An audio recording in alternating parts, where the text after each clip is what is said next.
మొరటు మాటలు వెకిలి చేష్టలు ఇదేం కామెడీ షో అనుకుంటున్నారా? కొందరు ఇన్ఫ్లుయెన్సర్ అలాగే అనుకుంటున్నారు.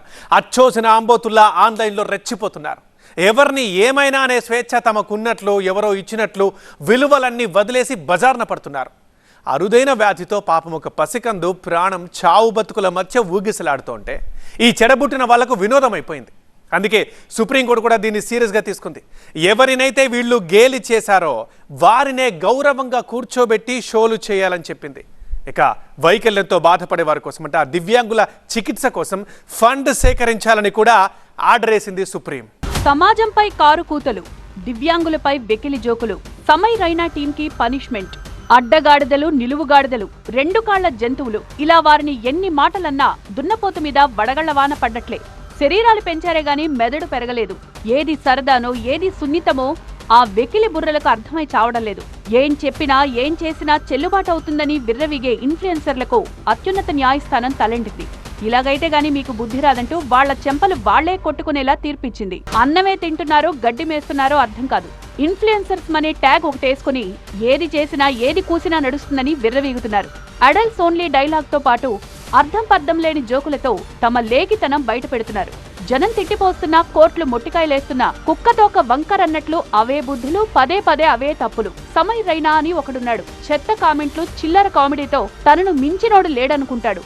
ఇండియాస్ గాట్ టాలెంట్ అనే ఈవెంట్ ఈ బుర్రలేనోడే నడుపుతుంటాడు. స్పైనల్ మస్క్యులర్ అట్రోఫీతో బాధపడుతున్న ఓ పసికందుని ప్రస్తావిస్తూ హీనమైన కామెంట్స్ తో కామెడీ చేశాడు సమయ్. ఎస్ఎంఏ నుంచి ఆ శిశువు బయటపడాలంటే 16 కోట్ల విలువైన ఇంజెక్షన్ చేయాలి. ఆ కుటుంబంతో పాటు క్యూర్ ఎస్ఎంఏ ఫౌండేషన్ నిధుల సేకరణలో ఉంది. ఇన్ఫ్లుయెన్సర్లుగా దీనికి మద్దతివ్వాల్సింది పోయి అసలు వికలాంగులే సమాజానికి భారం అన్నట్లు కామెడీ చేసింది ఈ దగ్గుల్బాజీ టీం. సమయ్ రైనా టీం అపహాస్యంపై క్యూర్ ఎస్ఎంఏ ఫౌండేషన్ కోర్టుకెళ్లింది. ప్రజల జీవించే హక్కును హేళన చేస్తున్నారని న్యాయస్థానాన్ని ఆశ్రయించింది. దీంతో తీవ్ర ఆగ్రహం వ్యక్తం చేసిన చీఫ్ జస్టిస్ సూర్యకాంత్ ఈ ఈవెంట్ నిర్వాహకుడు సమయ్ రైనాతో పాటు మిగతా 4గురికి క్లాస్ పీకారు. చేసిన తప్పుని సరిదిద్దుకునేందుకు, అదే వికలాంగుల కోసం ఫండ్ రైజ్ చేసేందుకు 2 ఈవెంట్లు చేయాలని సుప్రీం తీర్పు చెప్పింది. వికలాంగుల సమాజానికి భారం అంటూ కామెడీ చేసిన సమయ్ రైనా, విపుల్ గోయల్, బల్రాజ్ సింగ్, సోనాలి, నిశాంత్ తన్వర్ అందరి చెంప చెళ్లుమనిపించేలా తీర్పిచ్చింది సుప్రీంకోర్టు. దివ్యాంగుల కోసం నెలకు కనీసం 2 సార్లు నిధుల సేకరణ కార్యక్రమాలు నిర్వహించాలని ఆదేశించింది. తద్వారా వచ్చే ఆదాయాన్ని వారి చికిత్సకు ఉపయోగించాలని సుప్రీం సూచించింది. సమయ్ రైనాతో పాటు మరో 4 హాస్య నటులకు ఈ ఆదేశాలు జారీ చేసింది. ఇప్పుడే కాదు, ఈ వెకిలి గ్యాంగ్ ఎప్పుడూ ఇంతే. ఫిబ్రవరిలో ప్రసారమైన ఇండియాస్ గాట్ టాలెంట్ లో తల్లిదండ్రులు లైంగికతపై చేసిన క్రాస్ వ్యాఖ్యలు తీవ్ర దుమారం రేపాయి. అసభ్య పదజాలం, అనుచిత వ్యాఖ్యలతో సమయ్తో పాటు మరో 4గురిపై కేసులు నమోదయ్యాయి. తీవ్ర వివాదాస్పదం కావడంతో యూట్యూబ్ ఛానల్, యాప్ నుంచి అన్ని ఎపిసోడ్లను తీసేశాడు సమయ్. దీపికా పదుకునే డిప్రెషన్ పై గతంలో కారు కూతలు కోశాడు సమయ్ రైనా. గెస్ట్ జడ్జ్ ఉర్ఫీ జావేద్ ను మియా ఖలీఫా అని పిలుస్తూ అవమానించడంతో ఆమె షో మధ్యలోనే వెళ్లిపోయింది. అరుణాచల్ ప్రదేశ్ మహిళను కుక్క మాంసం తింటారని చేసిన కామెంట్ పై ఎఫ్ఐఆర్ నమోదైంది.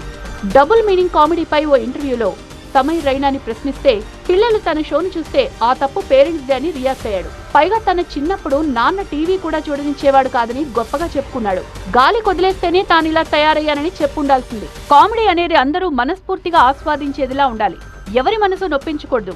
సమయ్ రైనా టీంకి ఆ జ్ఞానం లేకుండా పోయింది. అందుకే గతంలో మహిళా కమిషన్, ఇప్పుడు సుప్రీం తీవ్రంగా స్పందించేదాకా వచ్చింది. శిక్షలా కాకుండా దీన్నో సామాజిక బాధ్యతగా తీసుకోవాలని సుప్రీం సమయ్ రైనా సహా 4 కమిడియన్లకు 4 మంచి మాటలు చెప్పింది. చికిత్సకు నిధులు సమీకరించేందుకు తమ షోలకు దివ్యాంగులతో స్ఫూర్తిదాయకమైన వారిని ఆహ్వానించాలని ఆదేశించింది. ఫాలోవర్లుంటే సరిపోదు, సామాజిక బాధ్యత ఉండాలి.